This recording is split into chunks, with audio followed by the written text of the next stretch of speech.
Warning, this podcast contains heavy spoilers for not just one movie, but entire franchises. We highly recommend going and watching these movies before listening to us as a companion piece that stitches all the timelines into one creepy, crime-ridden story. There will be no more spoiler warnings. We do not break character. After this, there is no turning back. You've been warned. Hit the music. You are talking about the nonsensical ravings of a lunatic mind. It's alive! It's alive! It's alive! It's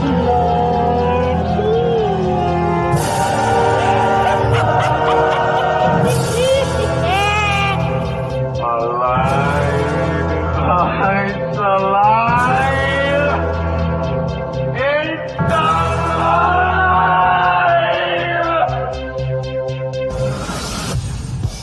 Hello and welcome to It's Alive podcast. This is a true crime, paranormal, interstellar podcast covering unbelievable stories that sound like they were ripped straight from the pages of a Hollywood script. I am your host, the outlaw, Dr. HR Smokenstein THC, and with me as always is my very own Scream Queen, the perfect combination of beauty and brains, the bride of Smokenstein, the horror expert, the guts and gore, the gorgeous, the sexy Amy Rose. Hi. Was that okay for you? Perfect. Amy gave out that I say those words too fast. And none of you'd understand what I was saying. And Josh had to bring it up just to get that dig. Oh, yeah. Well, you're lucky because I was going to go, hello and welcome to It's Alive podcast. This is a true crime, paranormal, interstellar. And if you did that, you could see me get up. Go pure Go. Joe Perro with it. Oh, God. We are about to start a two-parter, right? Mm. And I'll be honest with you, I think the first part might be shorter than what we're used to. Okay. It might reach an hour, but it might be shorter than what we're used to because I wanted just under an hour. It's just that, Not with many. the two parts, you got to try and find a good spot to finish it. Yeah. And this was the good spot to finish in before we move on to next week's Give him a little break first. snowball rolling downhill kind of thing. It's going to get bigger and bigger and bigger and bigger. So there's enough here. It should Okay. be fine. It should be long Yeah, enough. But yeah. just in case we do go under our usual limit, which is no limit. Yeah. The limit does not exist. What's the longest episode we've ever done? We definitely About 2 hours. Hitting 2 hours, just over 2 hours. I think it might have been like barely over 2 hours, but I'm pretty sure we have an episode that was. What time we interviewed PJ from the That had to be Book of way Old. cut down. That went on for a long time, didn't it? Well, we just hit record and everyone started drinking and talking, and that went on for I about 2 or enjoyed 3 that. That hours. was fun. We should invite PJ back. We will do. He's in America at the moment. Yeah. Traveling through all. I've seen him on Instagram. He's going to all these different. He was in Oh, some wow. prison this week. Is Leo with them? Leo was here that night. Couldn't see. It was just him on the camera, so I don't know. Fab. Interesting. That would be cool to have him on, and that would be Oh, interesting to have him on and talk to him about maybe like where he went, what he saw. he's definitely going to what New he Orleans. felt. Are you serious? I definitely go to New Orleans first. What's the one there, Madam?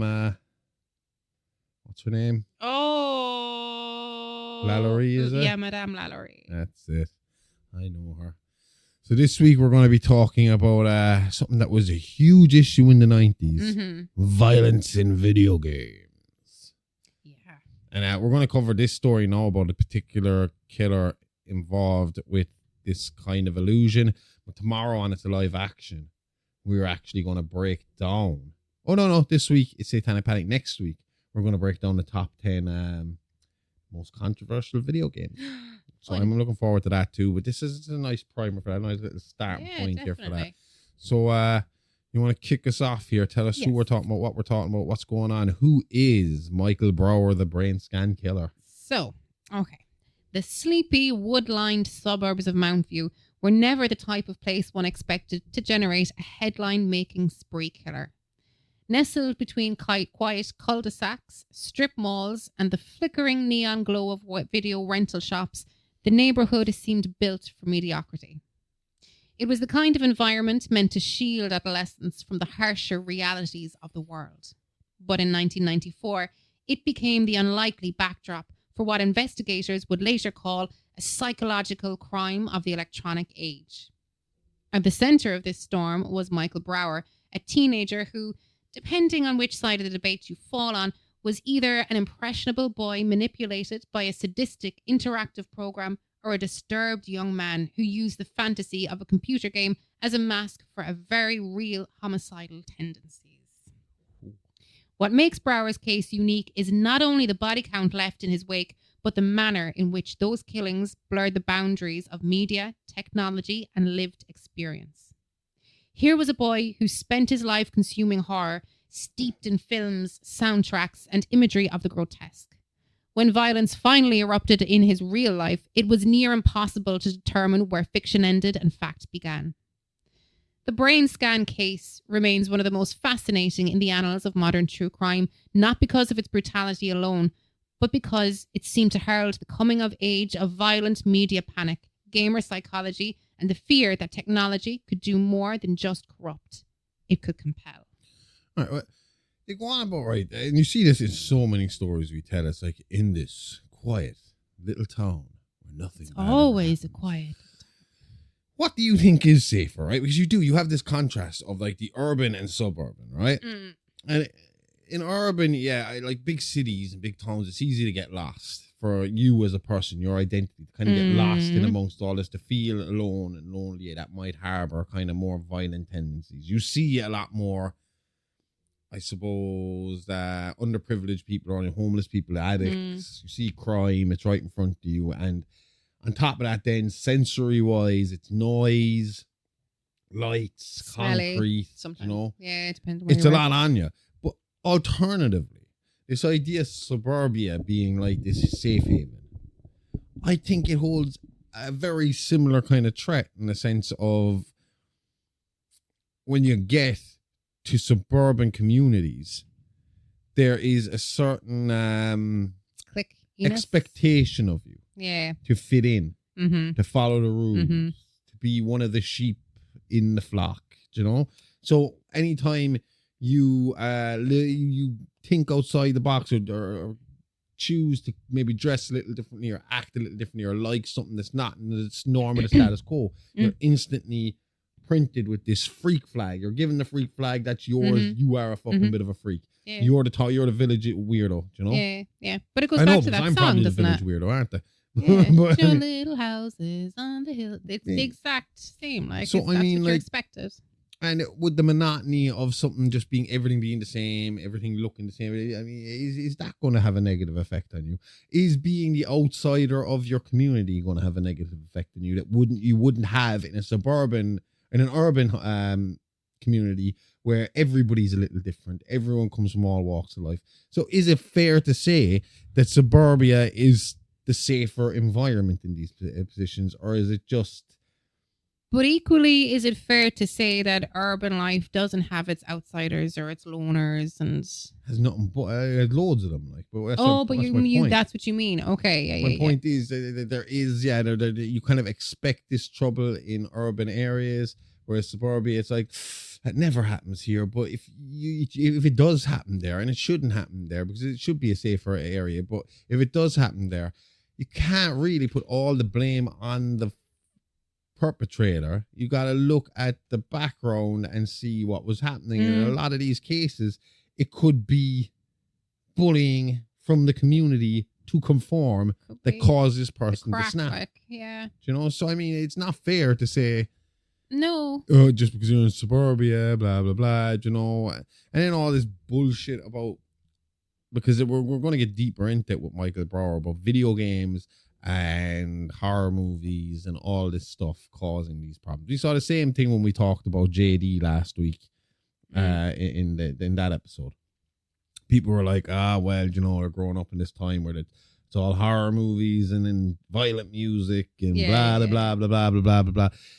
It's bullshit, because most of the horror people I know are the softest, nicest, without being mean about it, kind of wussiest when it comes to fighting. Like, I mean, they're like the most unconfrontational people in the fucking world. Yeah. Yeah. They're the kind of people who, the minute they see a fight, they'll turn around and be like, I don't really want nothing to do with that. I'll stick with my fake violence. And that's not a knock on everyone. That's a good thing. But it just, to me, it just feels like what was said. And even now, you see it. Kids today playing more video games than ever. They're locked on. They're playing horror is a huge component. Huge genre at the I moment. don't know if parents realize how much horror happens on Roblox. Oh, wow. Yeah. No, there's a lot. And it's Do you know? creepy. But I mean, like, you're looking at all this, you're saying, well, are we raising a bunch of killers, or is that just the new norm now? Is that what come from? But they won't be looked down on because everybody else is doing the same thing. Yeah. I wonder, did Mary Shelley have this shit when she wrote Frankenstein and people were reading it? It's like, oh my God. Yeah. Witch! And she All has a our child out of kids are wedlock. going to be grave And robbing. she's sleeping around. Witch!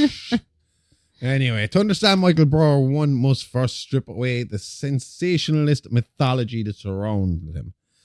He's no Freddy Krueger in training, no leather-jacketed punk on the fringes of society. On the surface, he was almost aggressively ordinary. A lanky, pale teen with an unkempt mop of dark hair and a permanent skull that seemed as much a defense mechanism as it was a fashion choice. The 90s were full of them. Yep. You know, that attitude kind of, eat my shorts, dude. Bart Simpsons. Exactly. Yes, yeah. But even ordinary kids have their fractures. And Michael's began with family. His father was absent, dead in some accounts, emotionally estranged in others, leaving Michael largely to his own devices. His mother, while physically present in his life during his formative years, failed to provide the structure or intimacy that psychologists argue is critical in late adolescence. Now I'm going to stop you there. Because that's not totally her fault.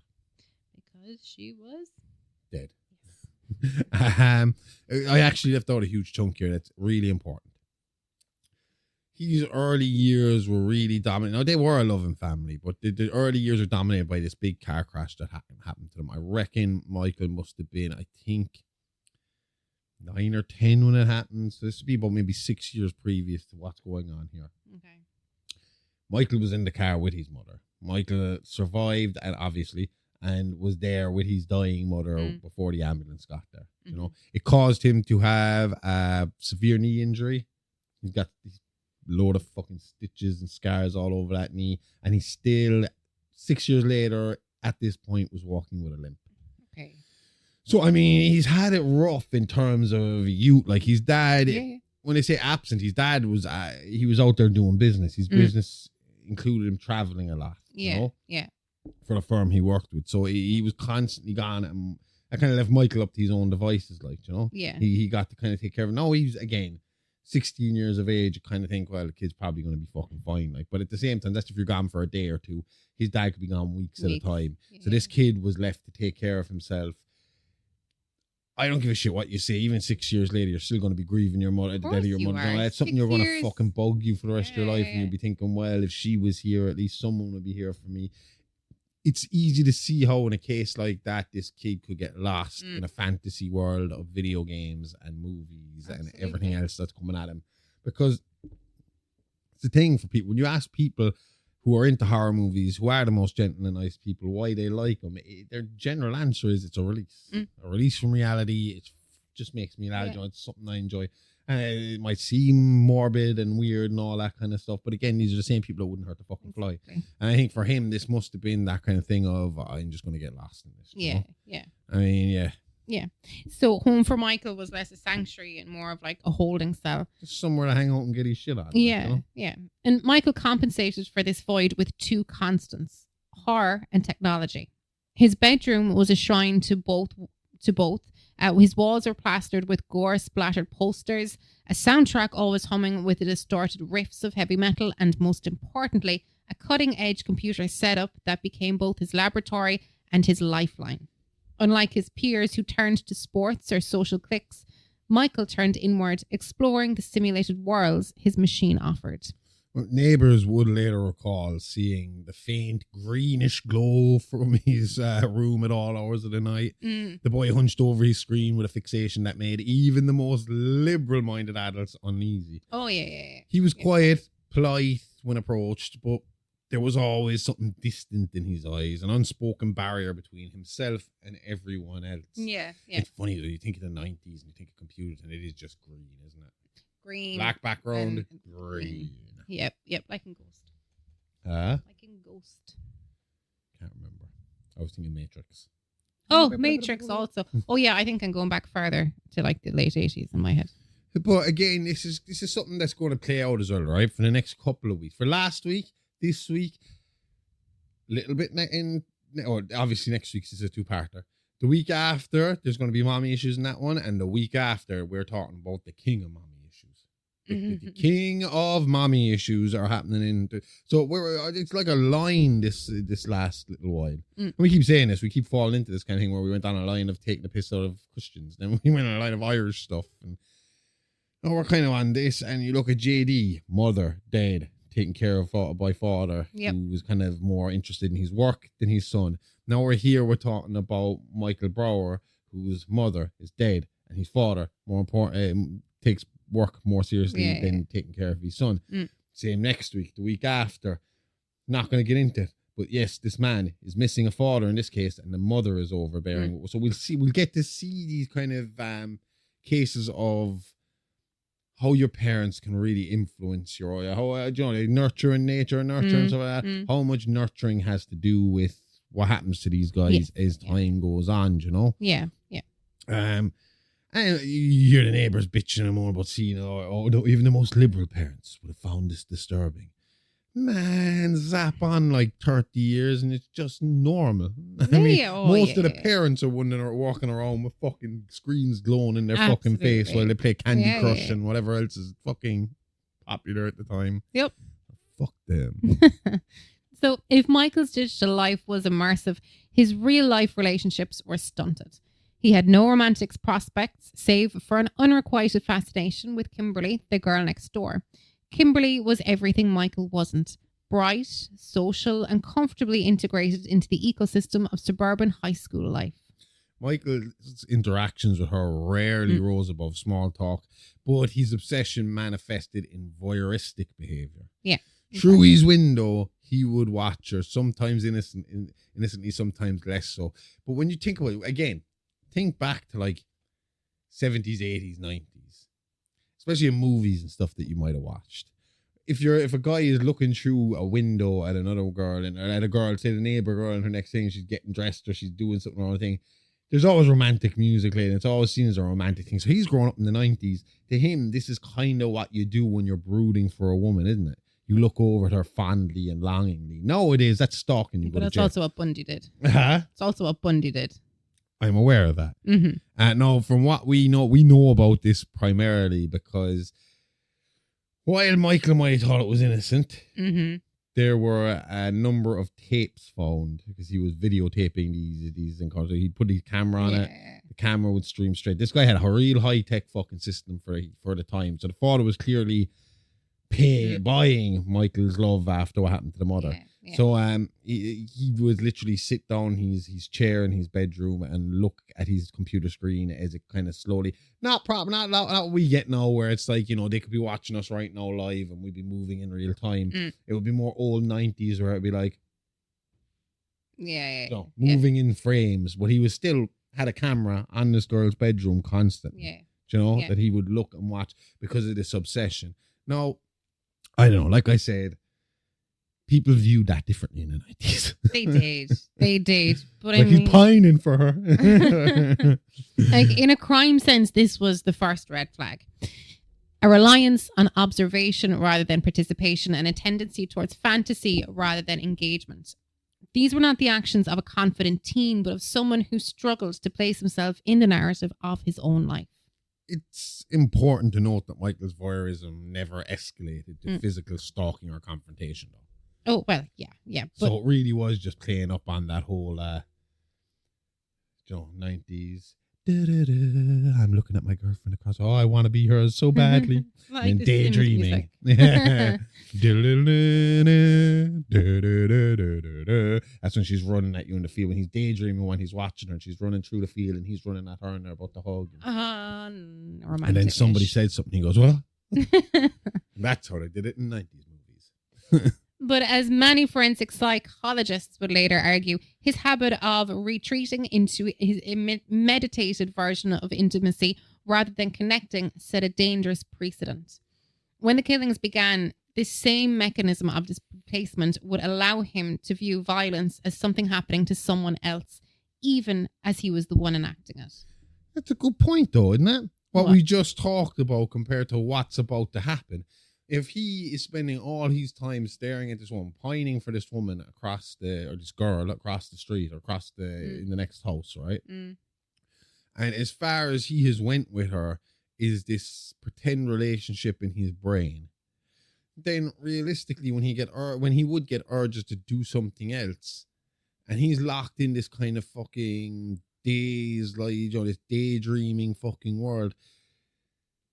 If your mind is beginning to snap, at what point do you start to realize, or do you start to mix up your fantasy life for your real life? At what point do you realize, oh shit, I wasn't just standing staring out the window, I actually went and did that thing? Yeah. And at what point does it, because I mean, obviously, right, if you're a rational minded, healthy minded person, you can tell the difference. But if you're already starting to fucking slip through the cracks and you're already had a hard life and no support and you're trying to fucking get through it and this is all you know all day, every day, I can see how eventually those two worlds could collide and mix and cause confusion. So absolutely. Psychological displacement even. Mm.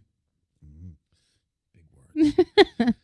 So horror wasn't just entertainment for Michael. It was his worldview. He served as president of his school's horror club, a niche gathering where he would indulge his appetite for splatter films without ridicule.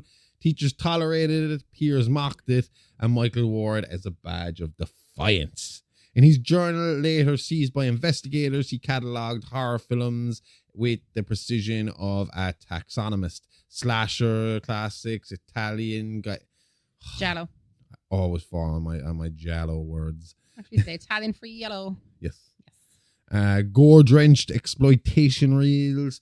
He wasn't just watching, he was studying. In essays, he argued that horror films were the purest form of truth, stripping away the pretense of civility to reveal mankind's primal urges. Now, most people who study horror movies go on to act in them, make them, write them. Not reenact them. No. To outsiders, though, this was just teenage edginess.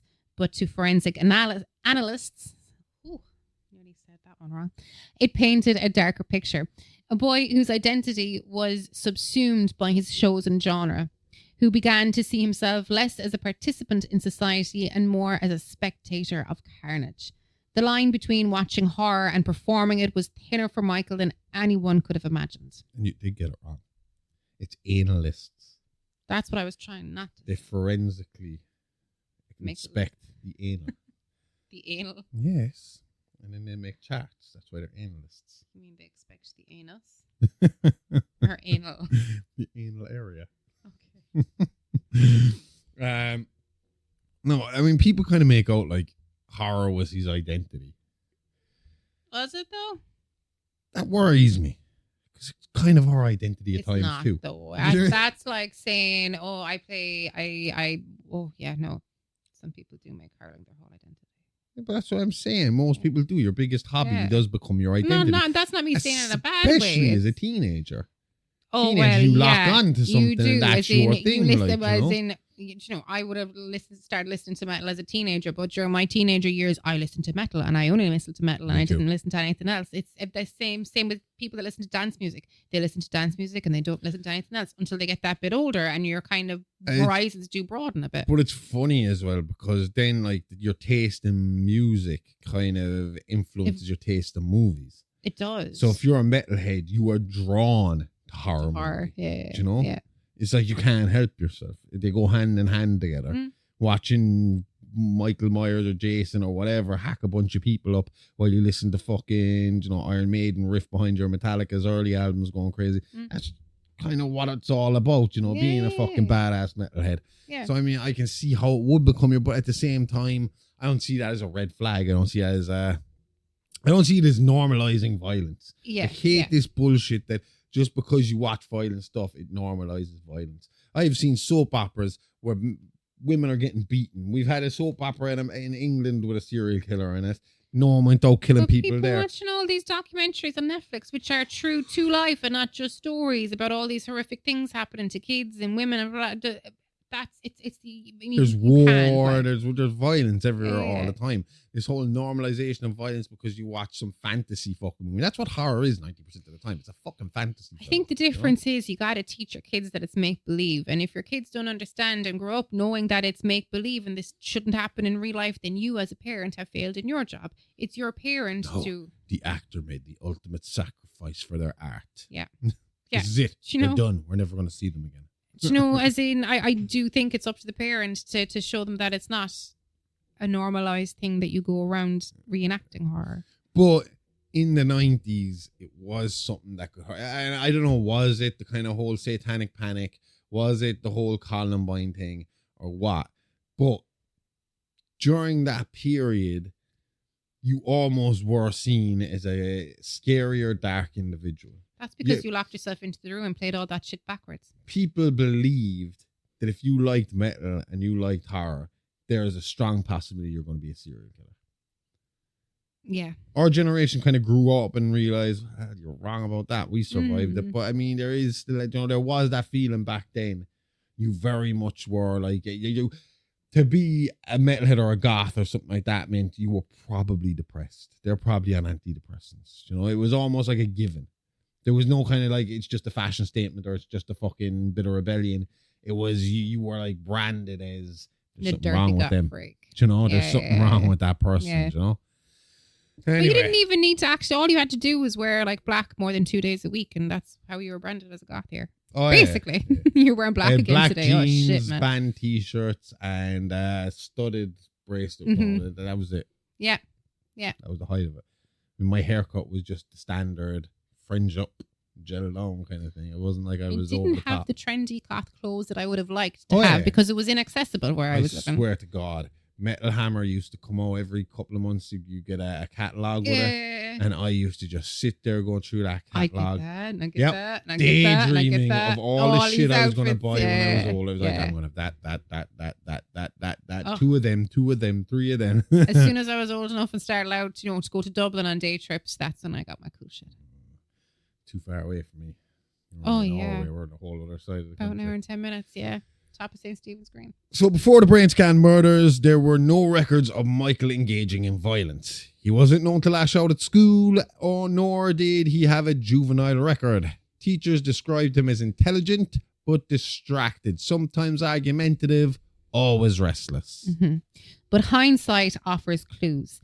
His fixation on death was evident in class discussions where he would casually reference autopsies or blood spray patterns with unnerving enthusiasm. Oh, this is making me a bit nervous. Why? Because I like to watch, they like the autopsy programs I and was stuff just like thinking that. I mean, like, fucking rotten.com, people. oh, that was, yeah. You're from our rotten.com. generation. You were looking at much nastier. I saw fucking Ted Awful Bundy's things. autopsy. I saw Tupac's autopsy by the time I was 13. The one that I remember for me, fucked, was the guy with the elephantitis on his balls. And blew off. Oh, blue waffle. Apparently that's a fake picture though. Anyway, Michael also exhibited what criminologists call dissociative effect. Sorry. The ability to discuss morbid topics without displaying corresponding emotions. So I was right. That would be dissociative affective disorder. Isn't that the full name for it? Yeah. So where other students shuddered, Michael smirked. Again, this is just describing me. I can talk about most of that shit without it being hard. We only discussed this the last day. Yeah. We were sitting there. I don't know what we were watching King of the Hill, and it was the episode where Bobby has to go on work experience, and Johnny Knoxville guest starred. But Johnny Knoxville's job is, like emptying out fucking septic tanks and emptying out fucking porta potties and cleaning up like golf courses from shit and all this kind of stuff. And he's looking at, they're talking about poop like it's product. And then fucking Peggy goes, I have lost my appetite. So and I'd say, I'm just not like that. You could talk about anything in front of me while I'm eating, and I'm not going to be bothered. Talk about shit, talk about piss, talk about puke, talk about guts, talk about blood, gore. I don't care. We have watched horror movies while eating dinner. It doesn't bother me. It's not something that affects me. So I don't really understand these people who are like so squeamish that they can't even hear about it. Yeah, without fucking squirming. Like, I mean, this is the Unless kind of you thing that have- would make me smile, like, you know? Yeah, yeah. But unless I think the only way would be like, say if I was a nurse or something and I had, like you're kind of, some nurses are wiping up after people and stuff like that. If you have that kind, you can associate with that in your head. I could understand how the memory of the smell or the memory of what you were doing could maybe. affect you. But I'm not doing that. So if you mention poop in front of me while I'm eating, it's not going to stop me from eating. But it's the same thing, like we're talking, like displaying the corresponding emotions. Yeah. Whenever I ask somebody, have they seen the Terrifier movies? And they say, no, they're too gory for me. I start to get excited and to discuss just how gory they fucking really are. It's like, yeah, man, you should see it when you got up there and you just hacking her with the fucking axe on it. Fucking awesome. It's like, that's what I mean. And I'm not going out there and doing that. So I just don't feel like you can ever argue the fact that too much of this stuff is what makes people do what they're doing. You already have to have that switch in your head turned for you to go, yeah, this is a good idea. Well, I mean, like you pointed out, was the last week that, we were running around at 8 or 9, running over people in Grand Theft Auto and robbing them. And I mean, I've never hit and run in my life. Do you know? It's not. I've never. Worst thing that ever happened to me in that regard was when I was playing. Was rather Grand Theft Auto 5 or Mafia 2. And I had been playing it a lot over a couple of weeks. And then I got into the car and suddenly I realized I was driving faster than I should be. I was like, why am I fucking... Oh, man, I'm going way too fast. I got to remember, there's rules here. And it's like, I realize it's because all my driving for the last couple of days has been in this virtual world where I've just been speeding around everywhere. You can't do that in real life. Yeah. But again, just to go back to Michael, it's not like you can go outside and after playing these video games and stab someone and then remember, oh my God, I'm not supposed to be doing this. Do you know it? You don't even have a good excuse for it then either, because it's 1994. Do you know? This is the time of the You're most kind of like, pixelated yeah. At least now you could be like, it felt so fucking real to me. Do you know? But back then, yeah. fuck off. Yeah. Anyway. True. Anyway, where are we? So. Oh yeah. So, early warning signs. Yes. No, that was you. That was me. I'm all over the plot shop here. You are currently on page 8. Sure am. On the highlighted paragraph.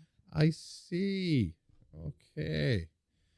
So, another notable sign was his aversion to authority figures. But again, this is the Bart Simpson fucking syndrome that I described earlier on. This kind of idea of, even again, when you're watching movies and TV shows, there was always one rebellious kid in it. Yeah. So he distrusted adults categorically, often framing them as hypocrites and oppressors. But this was, again, the very kind of, that was your kind of, I suppose, the punk rocker of the 90s, the skating dude, the kind of, with the Bart Simpson fucking thing. Because you got to remember, whereas the Simpsons are like ingrained in society now, it was still early days for the Simpsons in the 90s, and Bart was still cutting edge cool. You know, he was still like, he was something that kids would look up to and want to be like, a bit of attitude. And that's what the 90s, I've always said what the 90s was about, was attitude. You saw it in wrestling, the attitude era. Mm-hmm.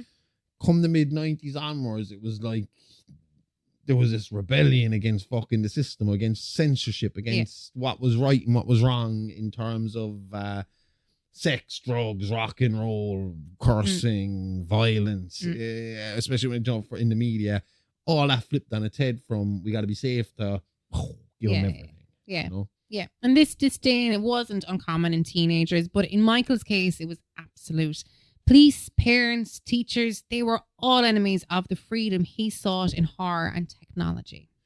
But see, the distrust of authority has to be there because you look at the first authority figures in your life, mom and dad, yeah? Mm-hmm. And you expect them to, they have a certain obligation to you, yeah? Yeah. To take care of you, to do what they have to do and all that stuff. Now, one of those people, and I know it's unfair to say it this way, but one of those people have now up and left you at a very young age. Mm-hmm. Not her fault, but to a young mind, you're wondering why. Why did this person leave? Why didn't she fight harder? Why didn't she survive? You know, why did she leave herself die? It's got to be what. And on the other side is That sounds sexist, but the protector of the family, the male, the man who's supposed to come in here and make everything okay for you. Yeah. Your mom cuddles and coddles you. The dad comes in, he just lets you know everything's safe and sound and all this kind of stuff. That man's not there. He's not hanging around. He's only in and out of your life, on and off. Yeah. And then the rest of these people around you, because of your lifestyle, because of your home life, they're going to be paying extra attention to you. Teachers are going to know you're the kid who has the freedom to do whatever they want. So they're going to be a little bit tougher on you. And in teachers' sense, a lot of the time, that's done out of the goodness of their heart of this kid needs an authority figure. Yeah. But when this guy already doesn't trust the authority, the adults to take care of business, he's not going to trust you either. And if there's no parent walking behind him saying, well, you shouldn't do this and you shouldn't do that, and teaching him the way to live, then when a teacher who you are, even if you're a good kid, you're kind of fucking tuned to think the teacher's the enemy. Yeah. You know, you don't realize until you're an adult, well, the teachers were kind of just trying to educate me. Yeah, exactly. And they were trying to deal with 20 other kids while they were doing it, so that's why they got cranky sometimes. Yeah. But if you don't have that kind of guiding force from the start, then these people you barely know who keep kind of sticking their nose into your business and keep asking questions about your home life and keep fucking a close eye on you, to you, they could be outsiders who are trying to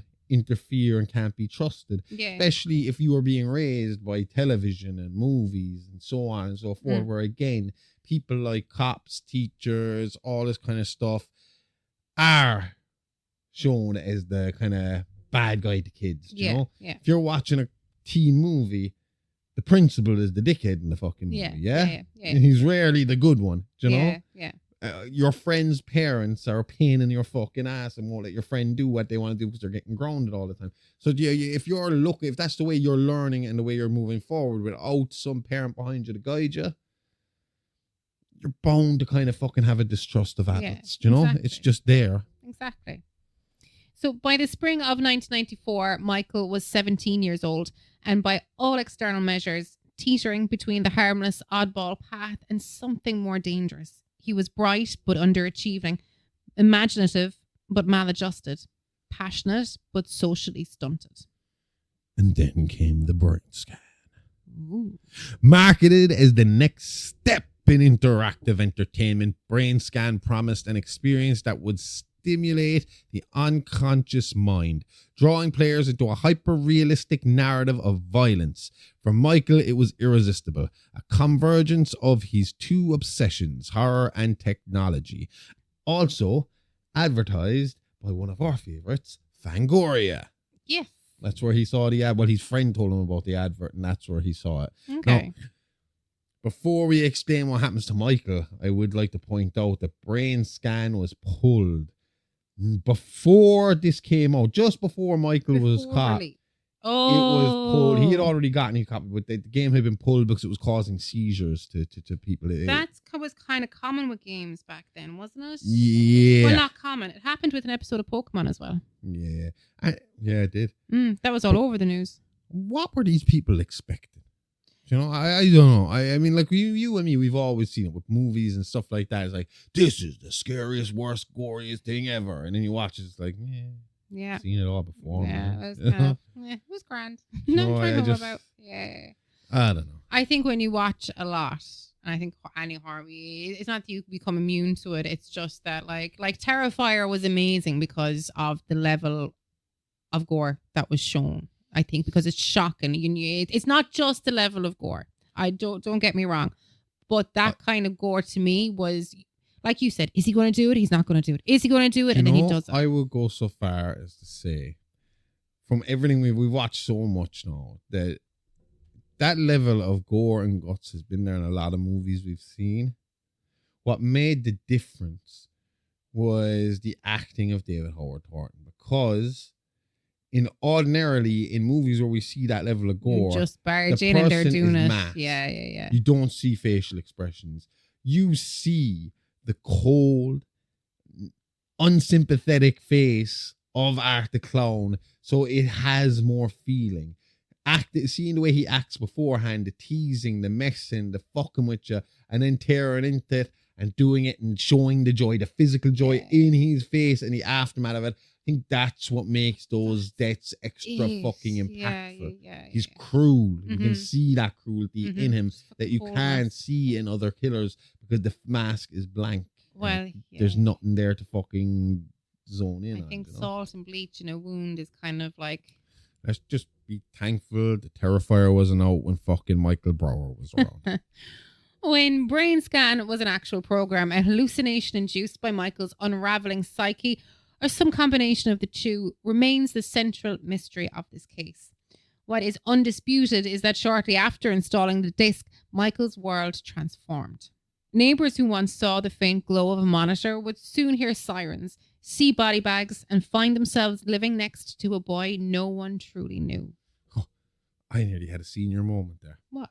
I was going to explain to our younger audience what putting in a CD and installing it was, and then I realized you still got to do that for the still gotta consoles. do We're that. still at that point. We're fine. I know we download a lot of them, but you still didn't know what putting a disc in and waiting for it to install is Exactly. really like. My God. Used to be a pain in the fucking hole on a PC. Putting in the disc, yeah. Mm-hmm. No, to be fair, as much as I slag the fact that, you see Brains, you'd be like, fucking hell, how bad could it really be? As a child, if I saw something marketed the way Brainscan was marketed, I'd be like, fucking need that. Yeah. I can't, I won't be, I'll die without it, Mama. You have to let me get by it. Please. I'll hold my Poor breath. Mom. She just let me pass out. Yeah. She was strict on that shit. I can't remember what the game was. It wasn't that fucking serious. It wasn't that creepy or that serious. It was just a demo I was playing anyway. But it was on some space station and I was walking around and she happened to walk by as I was walking. One of the backgrounds, just like the fucking why someone was hanging from a vine, like a vine around her neck and they were hung. And she's like, is that man hanging there? And of course I turned my cursor to look. I was like, sure is. Turn it off. What? Turn it off. I don't want you playing that shit. Fuck. He fell. Huh? He fell. He was bungee jumping The and he vine mixed it up. saved him. That's all I gotta say on that. The Brainscan disc, it didn't come in glossy packaging or shrink-wrapped marketing hype. It arrived like contraband, slipped into Michael's life the way urban legends say cursed videotapes do. That's the way I like to get all my stuff. Down a shady fucking alleyway, guy in a trench coat, he just pulls it out. You'll both have a look around it. There you go. Just slip it into you. But we've had this discussion, right? Time and time again. The best form of marketing of any music, movie, video game, Just to any say form of thing's media. banned. It's banned. Can't get it. This is terrifying. You need your parents' permission. This is fucking. I don't know why more horror guys aren't pushing for an X-rated movie. Yeah, You yeah. know? Because I know it's harder to get it into regular shops, but the fucking hardcore horror fans are going to go looking for it. Absolutely. And then Get they're it going to tell online. their friends, and they're going to tell their friends, they're going to tell their friends. And in these days, it's going to be on fucking every fucking stupid Streaming. fucking, like Lad Bible and fucking. Oh, This yeah, is the yeah. goriest, most violent movie ever. Or, what was it? Critics are calling this the best horror movie of the year. We've had about 10 of those these years so Stephen far. King must love every horror movie and Oh, find it. He must find everything scariest. scary. He must be terrified King has all the special fucking time. pillows. Nightlight in the corner and just I can't do this. In a nice way. We do not like Stephen I love Stephen Love. King. But yeah, it's I don't know. It's just fucking wild. Mm-hmm. No one in his circle had heard of it, bar his one friend who told him about it. No store openly carried it, and the program was whispered about in kinds of horror magazines. Like I said, Fangoria. There's no fucking secret about it. They try and distance themselves from it now, but we know Fangoria. We fucking know, right?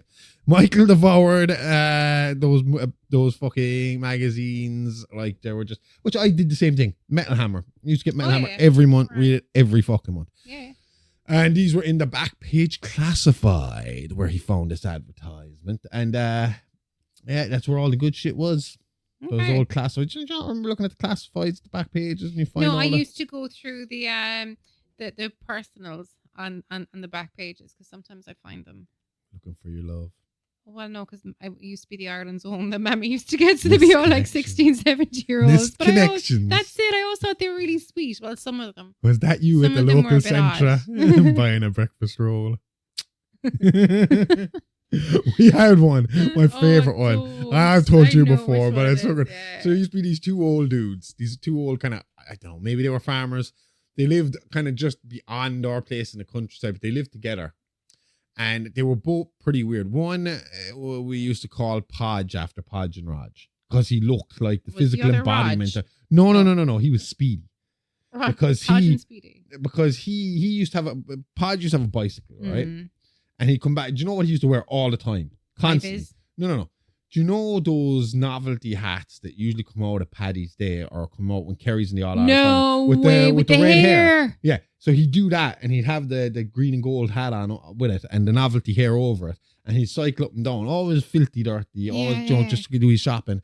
Then eventually stopped and he coloured his own hair orange.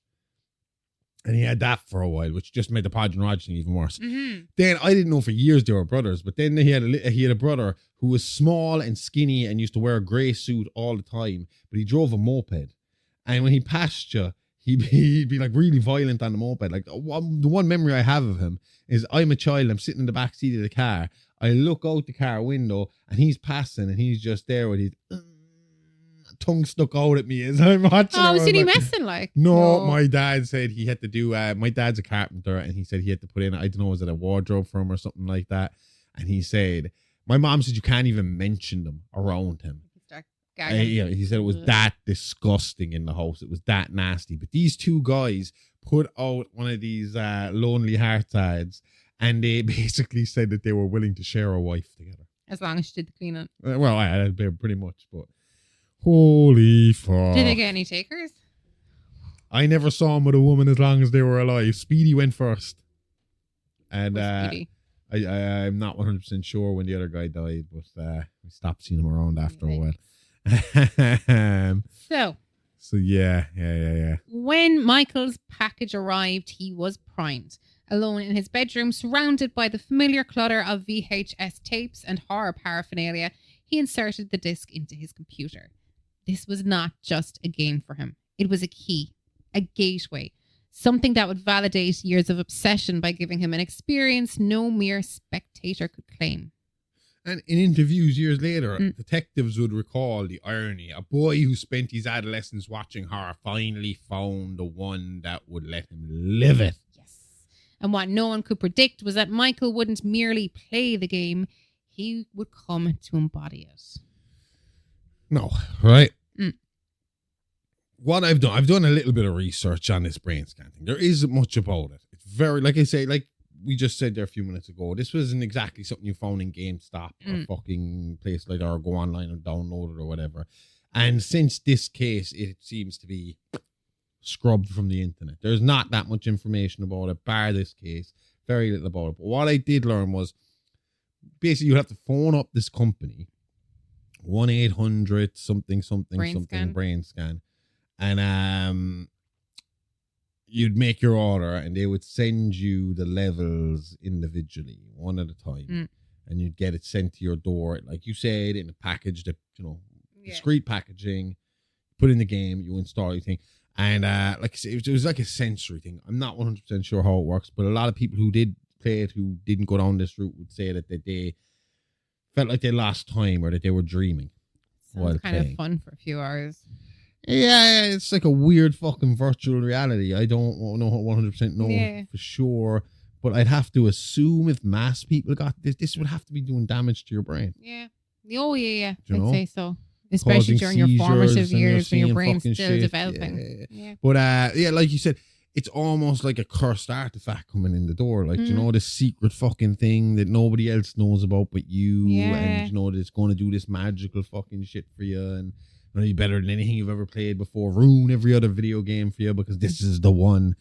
But, it's the blue video game. Huh? It's the blue video game. Why the blue video? Like the blue map. Ah, yes. It's the best video game. But I mean, like, it would say, no, it's funny because I say I'd love this kind of thing, but I still haven't even embraced VR. I don't have it, because I don't have money for VR. But I mean, like, it just feels like early on VR. It just feels like that's what it was. It was like the first kind of test that how do we do this? But I didn't have a headset, like, no. What I know, no. Okay. But again, I feel like this is one of those things that you would have gotten. See, I don't know because we don't know because this guy is obviously sick. There's something mental health wise wrong. Definitely. So would it have just been one of those things that was advertised as being this next breaking thing, and then we would have gone and been like, well, this fucking sucks. Yeah, You know? yeah, exactly. Just doom with a fucking I don't know, pair of goggles on you, or the 3D fucking glasses, one red, one blue, and it's like, oh yeah, this is fun. Feel like Or I'm maybe, here. like you said, it was the flashing that triggered something. It's, you know, undiagnosed epilepsy. It would explain why the few people who have talked about playing this game have described the first level as being different for all of them. Oh yeah, well, That if it's tripping you out, like an LSD trip or something like that, that's what it is. They actually coat the discs in LSD. You touch it and put it into your computer, and then once you walk away from it, it soaks into your fucking hair. You It's like, came with instructions to lick before you put it into the computer. Anyway, Hey. so what happened when he plays this game, Amy? So booting up Brainscan was unlike anything Michael or anyone else at the time had seen. The interface was minimalist, the graphics crude by modern standards, but there was something unnerving about its simplicity. It didn't feel like a product of a development team. It felt personal, as though designed for him specifically. The program wasted no time on tutorials or scoreboards. I hate tutorials. It gave instructions directly, almost intimately, bypassing the mechanics of a typical video game. Michael was told to commit a murder. The rules were clear. Be precise, leave no trace, act without hesitation. Do you know what I prefer? Mm. I don't like tutorials either because they're slow and it drags out and you just want to get into the game. Yeah. What I prefer is if I can just literally boot up a game and nothing happens for the first minute or so that I can just run around and press buttons And get and used to figure the my own buttons. shit out. Exactly. And then as I go along in the game, when something more complicated comes up, you can stop for a second and say, press this and this and this will do that, and then I'll work it out. Yeah. But don't make me go step by. Because I'm not going to remember all that shit. No. The only way I'm going to remember it is by playing Exactly. I you know? never come away from a tutorial feeling confident that Oh, I I know what know, I'm doing. shit. It's like, right, I'm going to have to die once or twice before I So- get the hang of it. Michael's own recollections, recorded in police interviews after the fact, don't worry, I have no excerpts this week, described the sensations as dreamlike. So very similar to what I said about the other people who had played this Yeah, game. yeah. It was like watching myself, he said, only it was me. So the first murder was brutal in its mundanity. Michael entered a stranger's home, crept through the darkened halls, and with cold calculation stabbed the man in his sleep. There was no cinematic flourish, no exaggerated gore, just the sound of laboured breathing giving way to silence. When it was over, Michael expected the release of a game reset, the comfort of a game over screen. Instead, he awoke in his own bed only to discover that the details of the murder matched the crime scene reported later that day. Mm-hmm. Now, that will be scary, right? Yeah. Do you know, if you're in that position, mental health wise, that will be terrifying. And when he was asked by police later how he figured out himself that he was involved in it, that it was that closely linked, was that a foot was severed and taken from the crime scene. And Michael found that foot sitting in his fridge. Yuck. So Lovely. he kept it as a Souvenir. Now, in this case, it's difficult because it seems like this child is genuinely mentally ill, right? Yeah.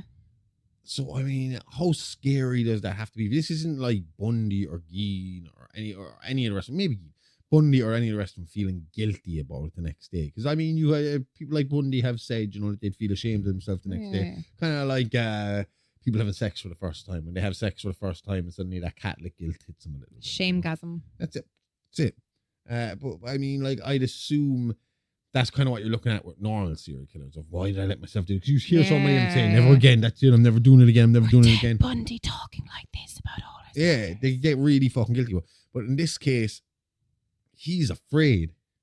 He's terrified because he doesn't understand how this happened, why it happened, or how to stop it from happening again. Yeah. You know? Yeah. And it's just like, I closed my eyes one night and woke up with a human foot in my fucking thing in the dream I had happened. Do you think Dream Him or Game Him or whatever we're calling it was saving it to eat? Do you think he was going to go cannibalistic afterwards? Why shove it in the fridge? As we go on, you'll see it isn't the only souvenir he keeps. So I think maybe the whole cutting the foot off thing was more for shock value rather than it was for use. Okay. I think first kill and you're playing a video game, do something gruesome. Yeah. That's pretty gruesome, do you know? So I think, again, you're kind of blurring the lines here about what's going on. I don't know. I just feel bad. This is one of these killers that I feel a little bad for, because I understand his background and I understand to be in this position because of the way he talks about it in interviews and the way other experts talk about it, like the police, the forensic and all, they talk about the way he was. Everyone was very clear. It was like Ed Gein. Very clear. Yeah. This man is sick. Mm-hmm. This wouldn't have happened if we had the right medication in him at the right fucking time. This is just an unfortunate consequence of him being ill, with these people getting fucking got, basically. Unfortunately. Yeah. But that's, yeah. So at first, Michael convinced himself it was a coincidence. Maybe he had dreamed too vividly. Maybe his imagination, sharpened by years of horror intake, had conjured details that happened to overlap with reality. But the evidence was damning. The victim was real, the address accurate, the method precise. This wasn't a random overlap, it was a mirror. Yeah. And crime analysts later compared this to a fugue state, a psychological break where an individual acts without conscious recognition, only to rationalize after the fact. If this was the case, then Brainscan was less a program and more a trigger, a mechanism that allowed Michael to disassociate his violent impulses from his waking self. The alternative theory even, of course, was more sinister, that Brainscan was actively directing him, that some external intelligence had infiltrated his mind and pushed him across the line he may have otherwise skirted, which, let's be fair, at the time, they would have bought into with the whole fucking Cold War shit in Russia and stuff like that. The idea of sleeper cell agents and all that stuff was very fucking much like a big part of the worry of satanic panic and all that came before. It was like, what if this guy maybe he was programmed as a child and this game was sent to him to trigger him, which would then send him out, and then by him committing these crimes would disrupt suburban America, making them think that, oh, well, where we thought was safe isn't safe, and that makes kind of the people nervous, puts the people on edge, and allows the enemy to get one up on the conspiracy. I love it. Regardless of the explanation, the result was the same. A man lay dead, and Michael was both the sole witness and the primary suspect, though no one knew it yet. Are fugue states like common? How do you mean? As in, seems like a great way to get away with shit. Oh, as in like where you disassociate, like it's. First, like, I just wasn't me. My body was doing it, but my brain wasn't. Yeah. Do you know? I assume that there's some way of psychologists to say if it's actually, do you know, if it's legit, like. Surely. Well, this next part definitely proves that he was all over the shop, wasn't he? The arrival of the trickster. So it was after the first murder that Michael encountered that would become the most infamous figure of the case, the trickster. Eyewitness accounts, Michael's own corroborated by no one else, that is, described the trickster as a grotesque humanoid presence, part rock star character, part demonic kind of style guy. An impresario. He appeared in Michael's room without fanfare, as though he had been summoned by the act of violence itself. Now, when you boot up the fucking game, you'll realize the guy he was talking about was the logo. The guy on the game. Yeah. The trickster claimed to be the host of Brainscan, the master of ceremonies for Michael's descent. He was equal parts mentor, tormentor, and cheerleader, encouraging Michael to embrace the thrill of the kill. He mocked hesitation, punished doubt, and rewarded cruelty. Psychologists reviewing the case later labeled the trickster as hallucinated persecutory figure, a manifestation of Michael's fractured psyche. They argued he represented the part of Michael that craved validation, performance, and release. But to Michael, the trickster was no hallucination. He was as real as the knife in his hand, the blood on the carpet, the blood in the body in the morgue. And I find that terrifying. Oh, yeah. Do you know the idea of seeing something or hearing something without it actually really being there is a scary, scary concept. Yeah. No, I said that we weren't going to run that long today, but we're already hitting the hour. So we're doing fine. Told you'd be fine. So before we go, let's have a look at one more murder, and that was his second kill. And this one's a bit deeper for Mike. It's a bit of a bigger deal. Yeah. So if the first killing could be written off as a coincidence, the second cemented the reality of Michael's actions. This time, there was no fog of disbelief, no plausible deniability. The trickster guided him more forcefully, ensuring Michael couldn't slip back into passivity. The second victim was dispatched with equal efficiency, but this time Michael lingered. He recalled in later testimony feeling his pulse quicken, not with fear, but exhilaration. The program wasn't just erasing the boundary between game and life, it was teaching him to enjoy it. In crime scene photos, investigators noted the precision of the wounds, the absence of hesitation marks. This is not clumsy teenage brutality. It was deliberate, calculated, learned behavior refined by instruction. The question was, learned from whom? Exactly. Now, I was pretty sure the second murder was his friend, wasn't it? The second murder, yes. I am right about that, right? I just need to make 100% sure. Was Kyle, was it? I'm pretty sure it was Kyle. So, 1 second. It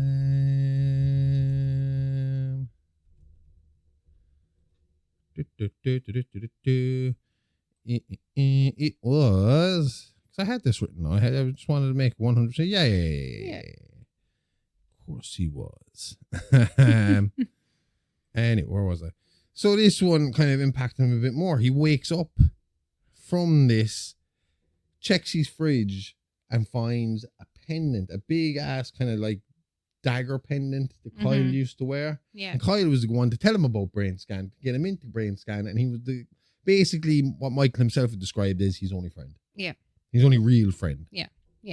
So now he believes the trickster has forced him to kill someone close to him because the trickster had told him that there was a witness to his first crime. Michael wanted out after the first murder. Yeah. The innocent side of him wanted out. The trickster side of his brain was telling him, no, there's a witness. We got to go take care of the witness. So Michael claims to black out again after putting on level 2, and the trickster takes over. When he comes out of it, he realizes that that Kyle is dead, and the trickster and what he's like, well, Kyle saw nothing. The trickster's response in his head was, yeah, but you said too much to him. He knows enough to get you in trouble. So it was basically just another reason to kill. That almost that this trickster side of Michael's brain was trying to fool the innocent side by, feeding him false information or playing with these words to make it sound like, oh, we're going to take out a witness, but really the witness is... Yeah. I get you. So after the second killing, Michael's demeanor shifted, which obviously you just murdered your best friend. It's going to shift a little bit. Yeah. Obviously because the cops are going to start looking at you now as well, outside of everything else. Neighbors described him as jittery and paranoid. And, they reported that after Kyle's death, he had grown more distant to people, evasive, obsessed with covering his tracks. Yes. And Michael himself oscillated between denial and acceptance. Like one moment he insisted it was all a game, a shared hallucination with his computer, and the next he paced his room like a caged animal, convinced that the police were closing in. This instability is often cited as the beginning of his psychological collapse. Whereas many killers experience a sense of empowerment after their early crimes, Michael spiraled. He didn't revel in his power, he feared it, yet continued to obey the trickster's commands. Now, during this period, Michael's obsession with Kimberly, the neighbor girl, intensified. He began to see her not just as an object of affection, but as a potential victim. He never explicitly targeted her, but the trickster teased the possibility, dangling Kimberly as the ultimate test of his commitment to the game. This intrusion of his fantasy life into his romantic fixation marked a turning point. What was once a harmless crush became tainted with menace. Kimberly herself recalled in later interviews that Michael seemed haunted, often staring at her with an intensity that made her a little uneasy. Yeah. The line between Michael and the awkward admirer and the burgeoning predator had been crossed. Like, even if Kimberly was never physically harmed, her presence in his spiral became symbolic. She was the tether to normalcy he was rapidly losing grip of. As the bodies were, that's that's pretty much, yeah. So do you want to do this next one? Sorry, I was about to step all over your fucking lines over here. as the bodies mounted, police began canvassing the neighbourhood. Their investigation quickly brought them to Michael's doorstep, though not yet as a suspect. He was, after all, the president of the horror club, a boy with encyclopedic knowledge of slasher tropes. Now, to him, the police, he thought the police, he seemed like the perfect consultant, someone who could offer insight to the kind of killer they were hunting. But obviously, his best friend is dead. He's been kind of talked about around the place. You're the horror club fucking president. They're going to start talking to you. Especially because, not just because they might think you killed your best friend, but you might know who he has enemies with, who he's fighting with, who he's arguing with, where his troubles might lie that caused him to end up where he is right now. You know? Exactly. But in consulting him, they unwittingly gave Michael a preview of their case. He learned what they knew, what evidence they lacked, and most importantly, how close they were to the truth.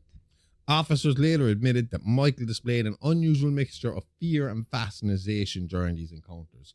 One detective recalled, it was like he was both terrified we'd arrest him and disappointed we didn't already.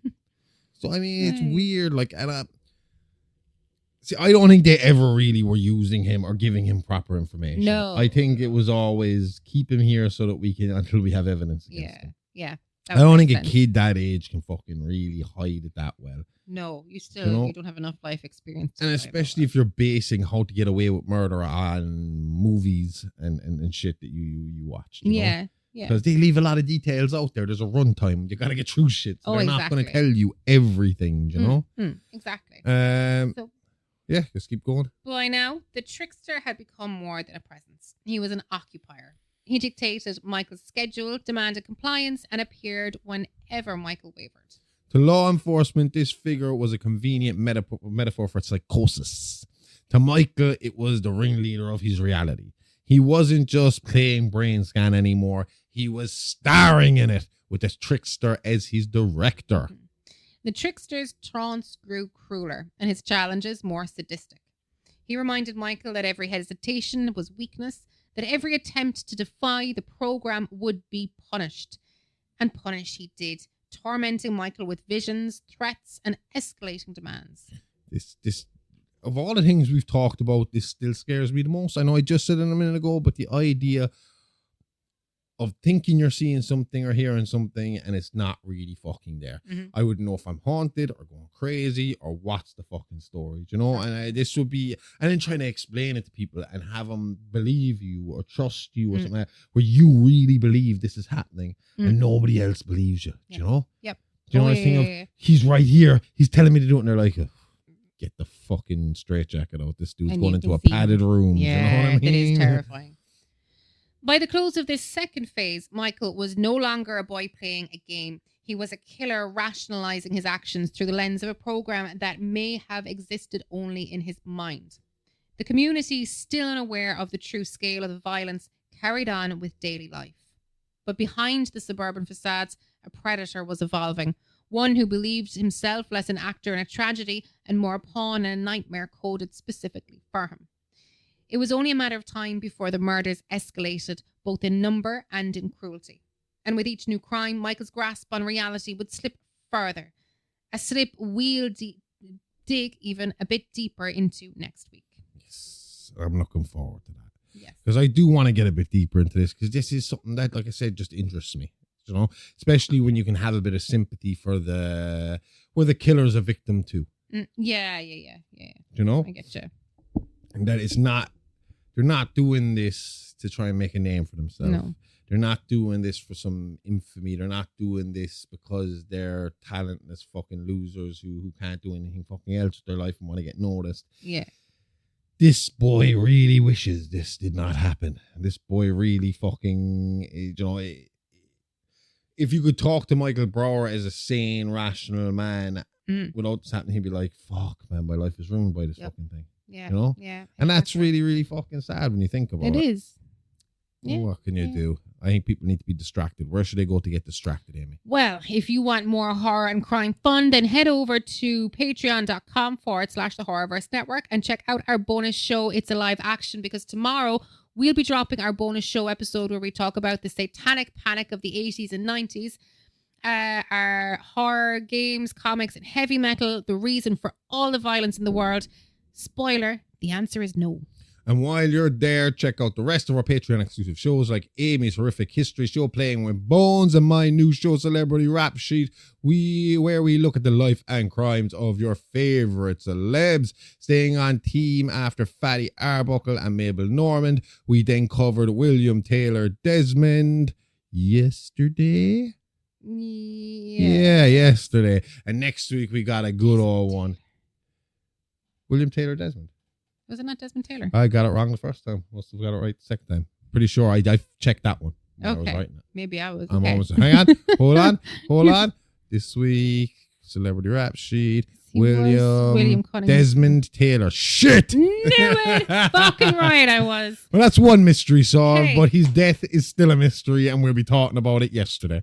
Next week, we got another really cool mystery fucking show about another big mystery murder that's tied into Hollywood in some which way or another. We'll discuss it next week. Check it out. All of that and mini monsters are available now on at the Horrorverse Network on Patreon. Subscribe now for only $5 a month with a 7-day free trial for all new subscribers.